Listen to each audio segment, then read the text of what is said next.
పండిస్తే ఆ మిషన్లు వేస్తారు. మిషన్ల నుండి వ్యాపారుల నుండి మనకు అమ్ముతారు. మనం అన్నం వండుకొని తింటాం కదా. అట్లా ధాన్యం అంతా వస్తూ ఉంటుంది. ఆయనే రైతు అన్నమాట. పొలం పట్టించి ఆయన రైతు. అన్ని రకాల ధాన్యాలు పండిస్తాడు. ఆయన దగ్గర ఎట్లా దున్నుతారు పొలం అంటే అరపతో, దేంతో అరపతో దున్నుతారు. ఆ అరప పాట నేర్చుకున్నామా? గేయం నేను పాడతాను, వినండి. మీరు పాడద్దు.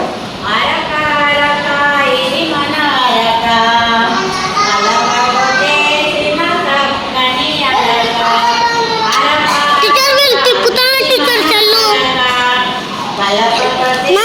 అరక, కని అరక, పొలమును చక్కగా అరక, మెట్టలు దున్నే అరక,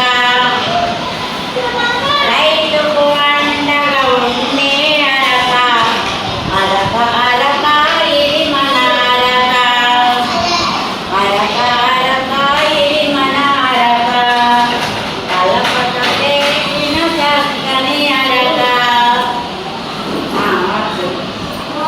కొత్తలు అడిచాను మళ్ళీ అదే